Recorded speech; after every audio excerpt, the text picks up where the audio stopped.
Morning friends, હું VR. Patel.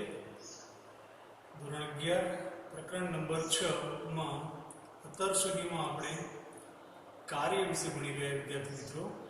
અચળ બળ વડે થતું કાર્ય તેનું સૂત્ર આપણે મેળવી ગયા વિદ્યાર્થી મિત્રો.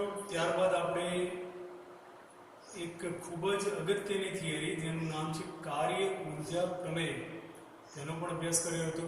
તમને બરાબર યાદ હશે. કાર્ય ઉર્જા પ્રમેય જે છે વિદ્યાર્થી મિત્રો, તે ભૌતિક વિજ્ઞાનનું એક પાયાનું સમીકરણ છે, જેને આપણે યાદ રાખશું. આજે આપણે કાર્ય શોધવા માટેનું જ એક બીજું સૂત્ર ભણવાના છીએ, જેને કહીશું આપણે ચલ બળ વડે થતું કાર્ય. અહીંયા લખેલું છે તેમ ચલ બળ વડે થતું કાર્ય. પહેલો પ્રશ્ન એ છે વિદ્યાર્થી મિત્રો કે ચલ બળ કોને કહેવાય? ચલ બળ કોને કહેવાય? તો એવું બળ કે જે સમય સાથે અથવા તો અંતર સાથે અચળ ન રહેતું હોય, પણ તેનું મૂલ્ય બદલાતું હોય અથવા તેની દિશા પણ બદલાતી હોય, તો આવા બળને આપણે ચલ બળ કહીશું. ચલ એટલે જે વસ્તુ બદલાય છે તેને ચલ કહેવાય, ન બદલાતું હોય તેને અચળ કહેવાય. તો આવા ચલ બળ વડે થતું કાર્ય આપણે શોધવું છે વિદ્યાર્થી મિત્રો. હવે સીધું F.D સૂત્ર આપણે વાપરી ન શકીએ, કારણ કે એમાં F અચળ રહેતું નથી. તો સૌ પ્રથમ આ કાર્ય કેવું, આ બળ કેવું છે તે સમજીએ આપણે. તો અહીંયા આલેખ બતાવેલો છે વિદ્યાર્થી મિત્રો, જેની અંદર બળ Vx ઉપર આપણે y ઉપર બળને બતાવેલું છે અને x ઉપર આપણે સ્થાનાંતર x બતાવેલું છે. તો આપણે જોઈએ છીએ કે પદાર્થ જે ગતિ કરે, શરૂઆત ધારો કે x1 સ્થાનાંતરથી xf xi અને xf સ્થાનાંતરની વચ્ચે પદાર્થ ગતિ કરે છે, બરાબર. આ દરમિયાન બળનું મૂલ્ય અચળ રહેતું નથી. શરૂઆતમાં તેની કિંમત એ ઓછી હોય છે, ત્યારબાદ ધીમે ધીમે વધતી જાય છે અને વળી પાછું ઘટવાનું શરૂ થાય છે. એટલે કે આ ગતિ દરમિયાન બળ અચળ ન રહેતા એનું મૂલ્ય વધઘટ થાય છે, તેવું આપણે અહીંયા જોઈ શકીએ છીએ. હવે વિદ્યાર્થી મિત્રો, આ પરિસ્થિતિમાં કાર્ય કેવી રીતે ગણવું? તો એના માટે આપણે 0 થી x અંતરે, 0 થી સ્થાનાંતર 0 થી x અંતરે એક સૂક્ષ્મ સ્થાનાંતર ડેલ્ટા x મેં અહીં લીધું છે. સૂક્ષ્મ સ્થાનાંતર ડેલ્ટા x. આ સ્થાનાંતર એટલું નાનું લઈએ છીએ કે એટલી ગતિ દરમિયાન બળને અચળ ગણી શકાય. એટલું નાનું સ્થાનાંતર લઈશું આપણે કે એ દરમિયાન બળમાં ખાસ ફેરફાર થતો નથી. તેથી આપણે બળને એ સૂક્ષ્મ સ્થાનાંતર દરમિયાન અચળ ગણી શકીએ. તો સૂક્ષ્મ સ્થાનાંતર ડેલ્ટા x દરમિયાન બળ F, ધારો કે આ પરિસ્થિતિમાં બળનું મૂલ્ય F હોય, બરાબર, અને x અંતરે આપણે ડેલ્ટા x જેટલું સ્થાનાંતર લઈએ, તો આ ડેલ્ટા x જેટલા સ્થાનાંતર માટે થતું કાર્ય એ Fx ડેલ્ટા x થશે, બરાબર.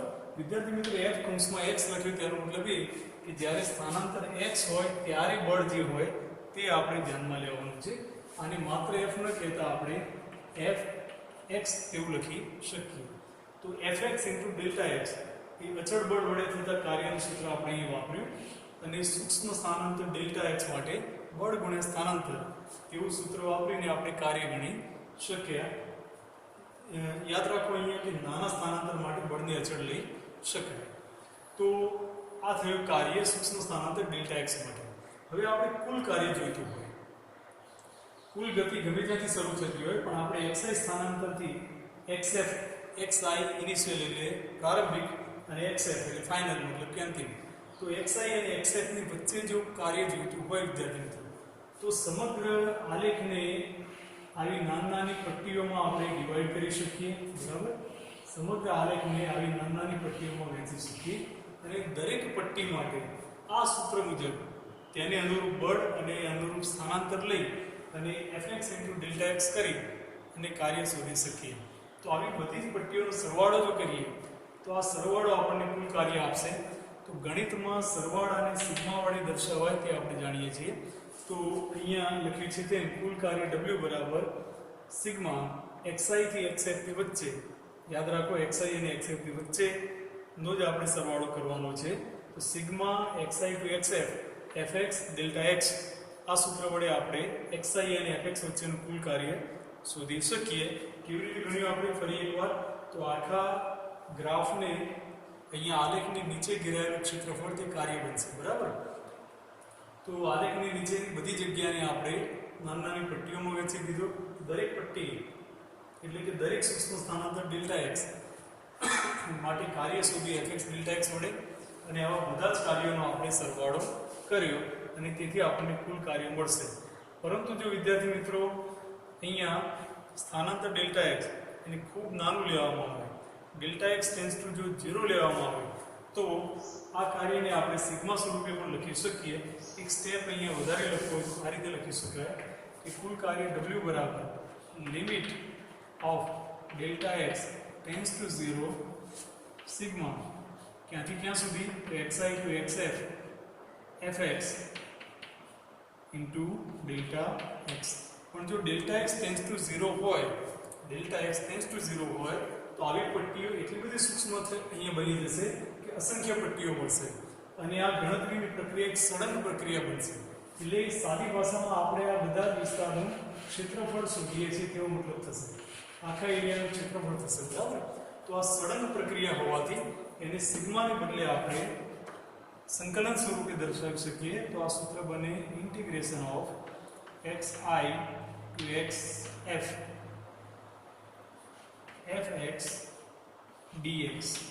કારણ કે સૂક્ષ્મ ફેરફાર લીધો, હવે સૂક્ષ્મ ફેરફારને ડેલ્ટા ન લખતા આપણે d એની આગળ મૂકી શકીએ. ડેલ્ટા x એટલે પ્રમાણમાં મોટો ફેરફાર, dx એટલે સૂક્ષ્મ ફેરફાર. ભૌતિક રાશિ x છે, બરાબર, પણ ફેરફાર બતાવવા માટે આગળ આપણે ડેલ્ટા અથવા તો d જેવા સિમ્બોલ કરી શકીએ. તો અહીંયા આપણે જોઈ શકીએ છીએ કે જો ચલ બળ આપેલું હોય તો તેના વડે થતું કાર્ય એ આપેલા સ્થાનાંતર x એ સ્થાનાંતર છે, બળ f એ સ્થાનાંતર x નું વિધેય હોય તો fx dx કરવાથી એનું સંકલન કરવાથી આપેલા બે બિંદુ વચ્ચે આપણે કાર્ય શોધી શકીએ. વિદ્યાર્થી મિત્રો બીજી પણ એક વાત યાદ રાખો, અહીંયા બળ અને સ્થાનાંતર બંને એક જ દિશામાં આપેલા છે. આ થિયરીમાં આપણે બંનેને એક જ દિશામાં ધારેલા છે, પણ તેમ હોવું જરૂરી નથી. તો એવું પણ બની શકે કે બળનું મૂલ્યની સાથે સાથે દિશા પણ બદલાતી હોય. જો એમ હોય વિદ્યાર્થી મિત્રો તો આ સૂત્રમાં માત્ર fx dx ન લખતા f ડોટ dx તમારે લખવું પડે. એટલે કે અદિશ ગુણાકાર અહીંયા આવશે અને તેનું વિસ્તરણ f into dx into cos theta કરવું પડે, જ્યાં થીટા પણ એક ચલ હોઈ શકે. તો થીટાની સાપેક્ષે પણ સંકલન થાય, પરંતુ તે અઘરી પ્રક્રિયા છે થોડી, તેથી આપણા કોર્સમાં તેનો સમાવેશ થયેલો નથી. તો આપણે માત્ર એક જ દિશામાં લાગતા ચલ બળ વડે થતું કાર્ય એટલે કે આ સૂત્ર આપણે યાદ રાખીશું. એનો પણ વારંવાર ઉપયોગ આવશે, તો આ સૂત્ર અવશ્ય તૈયાર કરી લેશું. બીજી એક વાત એ નોંધો વિદ્યાર્થી મિત્રો કે સ્થાનાંતર f બળ f વિરુદ્ધ સ્થાનાંતર x નો આલેખ જો આપેલો હોય તો આલેખ નીચે ઘેરાતું ક્ષેત્રફળ તે કાર્ય આપશે. અહીંયા આપણે આલેખ અને x વચ્ચે ઘેરાતું કુલ ક્ષેત્રફળ શોધ્યું એમ કહેવાય. આ ક્ષેત્રફળ કાર્યનું મૂલ્ય આપશે. તો આ જ સિદ્ધાંત પર આધારિત એક દાખલો આપણે જોઈએ, ઉદાહરણ નંબર 6.5. તેનો પ્રશ્ન પહેલા સમજીએ વિદ્યાર્થી મિત્રો. તેનો પ્રશ્ન જે તમને આપેલો છે તે એમાં એવું કીધું છે આપણને પ્રશ્નમાં કે રેલવે પ્લેટફોર્મ પર ખરબચડી સપાટી પર એક બહેન પતરાની પેટી એને ઘસડે છે, બરાબર. તેને શું કરે છે? ઘસડીને લઈ જાય છે. શરૂઆતમાં 10 મીટર અંતર કાપે ત્યાં સુધી 100 ન્યૂટન જેટલું બળ લગાડે છે. પતરાની પેટીને ઘસડીને લઈ જાય છે અને 100 મીટર સુધી બળ કેટલું લાગે છે? 100 ન્યૂટન જેટલું. 10 મીટર સુધી 100 ન્યૂટન બળ લાગે છે.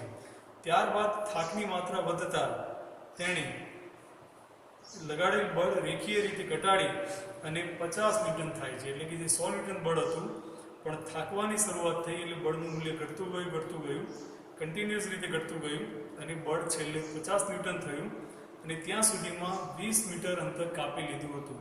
કુલ અંતર 20 મીટર, બરાબર. તો બેને લગાડેલ બળ અને 50 ન્યૂટન જેટલા ઘર્ષણ બળ, અહીંયા ઘર્ષણ બળનું પણ ધ્યાનમાં લેવાનું છે, બરાબર. તો 50 ન્યૂટન જેટલા ઘર્ષણ બળ વિરુદ્ધ સ્થાનાંતરનો આલેખ દર્શાવો અને પ્રશ્નમાં એવું છે કે 20 મીટર અંતર માટે બંને બળ વડે થયેલ કાર્ય શોધો. એક વસ્તુ યાદ રાખો, મેં પહેલાં પણ તમને કહ્યું હતું કે જેટલા બળ હશે તેટલા કાર્ય શોધી શકાય. તો અહીંયા બે બળ લાગે છે, એક તો સ્ત્રી વડે પોતાનું જે બળ લાગે તે, અને બીજું છે ઘર્ષણ બળ. તો બંનેના કાર્ય અલગ અલગ આપણે શોધી શકીએ. તો ચાલો ગણતરી સમજીએ. વિદ્યાર્થી મિત્રો, અહીંયા આલેખમાં પહેલા સમજીએ આપણે.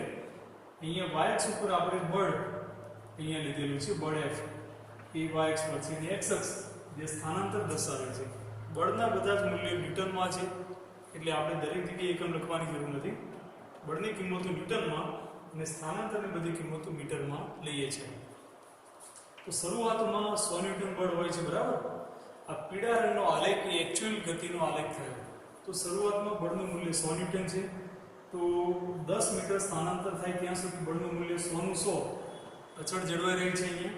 અને ત્યારબાદ બળ રેખીય રીતે ઘટે છે, મતલબ એ કે અનિવન ઘટાડો નથી, પણ સુરેખ આલેખ મળે તેવી રીતે ઘટાડો થાય, સરખા સમયમાં સરખો ફેરફાર થાય તે રીતે. તો 10 મીટર પછી 20 મીટર સુધી આ બળ ઘટતું જઈ અને 100 થી ઘટી અને 50 મીટર એટલે 50 ન્યૂટન થાય છે. તો તેનો આલેખ આ પ્રમાણે આવશે. જ્યારે ગતિ પૂરી થઈ ત્યારે આ બળ ઘટીને 50 ન્યૂટન થયું તેમ કહેવાય. ઉપરાંત આ સમગ્ર ગતિ દરમિયાન 50 ન્યૂટન માઇનસ 50 ન્યૂટનનું ઘર્ષણ બળ, જેને આપણે સ્મોલ f કહી શકીએ, ઘર્ષણ બળ પણ લાગે છે, જેનું મૂલ્ય ઋણ હોવાથી આપણે x અક્ષની નીચે બળની ઋણ અક્ષ પર તેને દર્શાવેલું છે. ઘર્ષણ બળનું મૂલ્ય બદલાતું નથી, તેથી તેનો આલેખ મેં અહીંયા સુરેખ રાખેલો છે. તો ઘર્ષણ બળને અલગ પાડવા માટે આપણે તેને લાલ આ રીતે દર્શાવી શકીએ, અને તેનો આલેખ અહીંયા આપણે જુદો પાડેલો છે. તો ઘર્ષણ બળની વાત પછી પહેલા મૂળ બળ વડે થતું કાર્ય શોધીએ. તો હમણાં વાત કરીએ કે બળ વિરુદ્ધ સ્થાનાંતરનો જો આલેખ હોય, બરાબર, બળની દિશા બદલાતી નથી, એક જ દિશામાં લાગતું બળ છે, તો આ આલેખ નીચે ઘેરાયેલું ક્ષેત્રફળ તે સ્થાનાંતરનું મૂલ્ય આપશે. તો વિદ્યાર્થી મિત્રો, અહીંયા આપણે એવું કરી શકીએ કે આ આલેખ કયો આલેખ A B C E I D આ જે આખો આકાર બને છે તેનું ક્ષેત્રફળ આપણે શોધવાનું છે. તો આખા વિસ્તારને બે ભાગમાં વહેંચી દઈએ. સૌપ્રથમ A B C D ABCD જે લંબચોરસ બનશે, અને ત્યારબાદ DCEI જે એક સમલંબ ચતુષ્કોણ બનશે. તો આ બંનેના ક્ષેત્રફળ, પહેલા આ લંબચોરસનું ક્ષેત્રફળ અને ત્યારબાદ આ સમલંબ ચતુષ્કોણનું ક્ષેત્રફળ, આ બંને ક્ષેત્રફળ શોધી અને આપણે તેનો સરવાળો કરવો પડશે. તો સૌપ્રથમ બાહ્ય બળ વડે થતું કાર્ય શોધવા માટે શું કરશું આપણે? તો લંબચોરસ વડે થતું ક્ષેત્રફળ પહેલા શોધીએ. તો બાહ્ય બળ F વડે થતું કાર્ય WF બરાબર લંબચોરસ ABCD ની નીચે ઘેરાયેલું ક્ષેત્રફળ, મતલબ કે તેનું ક્ષેત્રફળ, લંબચોરસ ABCD નું ક્ષેત્રફળ વત્તા સમલંબ ચતુષ્કોણ બને ને CEID તેનું ક્ષેત્રફળ. તો બંને ક્ષેત્રફળોનો આપણે સરવાળો કરવાનો થશે. પહેલા લંબચોરસની વાત કરીએ. લંબચોરસનું ક્ષેત્રફળ લંબાઈ ગુણ્યા પહોળાઈ. તો અહીંયા ઊંચાઈ 100 ન્યૂટન થશે ને, આ 100 ન્યૂટન, અને લંબાઈ છે 10 મીટર. તો 10 ગુણ્યા 100 ગુણ્યા 10, જેનો ગુણાકાર 1000 થાય. બીજું છે સમલંબ ચતુષ્કોણ. તો સમલંબ ચતુષ્કોણનું ક્ષેત્રફળ શોધવા માટે આ લંબાઈ જે છે, આ ઊંચાઈ તે 100 ન્યૂટન છે અહીંયા, આ બીજો ભાગ 50 છે અહીંયા, બરાબર. તમે ઈચ્છો તો આને બે ભાગમાં ડિવાઈડ કરી શકો, ત્રિકોણ અને બીજો લંબચોરસ લઈ શકો. તે રીતે ગણશો તો પણ જવાબ તો સરખો જ આવશે. તો અહીંયા હું આની ઊંચાઈ જે 100 થી ઘટીને 50 થાય છે, તો સરેરાશ ઊંચાઈ લઈએ આપણે. તો 100 + 50 ભાગ્યા 2, રેખીય ફેરફાર હોય તો જ આવું કરી શકાય. તો 100 × 50 ભાગ્યા 2 એ સરેરાશ બળ થયું, બરાબર. અને ગુણ્યા સ્થાનાંતર 10 થી 20 ની વચ્ચે, 20 - 10 કરીએ તો 10 મીટર સ્થાનાંતર મળે. તો ગુણ્યા સ્થાનાંતર, તો 100 + 50 150 ભાગ્યા 2 એટલે 75 × 10 કરશો એટલે તેનું સાદુરૂપ તમને મળે 750. તો 1000 + 750 એમ કુલ અહીંયા કાર્ય, બાહ્ય બળ વડે થતું કાર્ય 1750 જૂલ જેટલું આપણને પ્રાપ્ત થશે, બંનેનો સરવાળો. તો વિદ્યાર્થી મિત્રો, બળ વિરુદ્ધ સ્થાનાંતરના આલેખ નીચે ઘેરાયેલ ક્ષેત્રફળ શોધી અને આપણે અહીંયા આ રીતે કાર્ય શોધી શકીએ. ચલો, તો એક બેને જે ખેંચે છે તેમના વડે થતું કાર્ય આપણે શોધી લીધું. બીજો પ્રશ્ન છે ઘર્ષણ બળ વડે થતું કાર્ય કેટલું? વિદ્યાર્થી મિત્રો, ઘર્ષણ બળ વડે થતું કાર્ય ફરી એ જ વસ્તુ કે ઘર્ષણ બળ વિરુદ્ધ સ્થાનાંતરનો જે આલેખ અહીંયા લાલ રંગથી બતાવેલો છે તેની નીચે ઘેરાયેલું ક્ષેત્રફળ આપણે શોધવું પડે. તો આ નીચેનું ક્ષેત્રફળ શોધીએ. હવે મતલબ કે આ ક્ષેત્રફળ શોધવું પડશે આપણે આ રીતે. ઓકે, અહીંયા પણ એક લંબચોરસ બને છે. તો લંબચોરસ જે અહીંયા બને છે AGHI, તો AGHI લંબચોરસનું ક્ષેત્રફળ તમારે શોધવું પડશે. લંબચોરસ એની લંબાઈ ગુણ્યા પહોળાઈ, પણ અહીંયા લંબાઈ કુલ લંબાઈ 20 મીટર આવશે વિદ્યાર્થી મિત્રો. કુલ સ્થાનાંતર, સમગ્ર સ્થાનાંતરમાં ઘર્ષણ બળ બદલાતું નથી તે યાદ રાખશો. તો સમગ્ર લંબાઈ પર ઘર્ષણ બળનું લંબાઈ એટલે કે સ્થાનાંતર 20 મીટર અને સમગ્ર લંબાઈ પર ઘર્ષણ બળ 50 ન્યૂટન -50 ન્યૂટન જેટલું અચળ રહે છે. તો આ ઊંચાઈ 50 લઈશું આપણે, -50 ન્યૂટન, લંબાઈ 20 મીટર લઈએ તો -50 ગુણ્યા 20, -50 ગુણ્યા 20 કરશો તમે એટલે -1000 જૂલ જેટલું કાર્ય થયું કહેવાય. આ વાતને તમને થોડી વધારે સમજાવું વિદ્યાર્થી મિત્રો. તો બહેને જે ઉર્જા ખર્ચી, આપણે કાર્ય ઉર્જા પ્રમેયમાં ભણેલા કે કાર્ય કરવા માટે ઉર્જા વાપરવી પડે. ઓકે, તો બહેને જે ઉર્જા વાપરી તે 1750 જૂલ હોવી જોઈએ, બરાબર. અને એ 1750 જૂલમાંથી 1000 જૂલ જેટલી ઉર્જા તો માત્ર ઘર્ષણ બળ વિરુદ્ધ ગતિ ચાલુ રાખવા માટે વપરાઈ ગઈ. એટલે ઘર્ષણ બળ સામે વપરાયેલી ઉર્જા 1000 જૂલ થઈ, બરાબર. અને માત્ર 750 જૂલ ઉર્જા તે ખરેખર સ્થાનાંતર કરવા માટે વપરાય. જો ઘર્ષણ બળ ન હોત તો માત્ર 750 જૂલ કાર્ય કરીને પણ આપણું સ્થાનાંતર કરાવી શકાયું હોત. તો આ વધારાની સમજણ છે.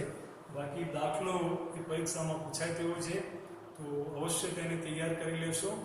ચલ બળ વડે થતું કાર્ય તે પણ ઇમ્પોર્ટન્ટ થિયરી છે. તેનું સૂત્ર સંકલનમાં fx dx તમારે અવશ્ય યાદ રાખવાનું છે વિદ્યાર્થી મિત્રો. આ બધા અગત્યના મુદ્દાઓ છે પ્રકરણ નંબર 6ના. તો તેને તૈયાર ચોક્કસથી કરી લેશો. આવતા લેક્ચરમાં મળીએ. Thank you.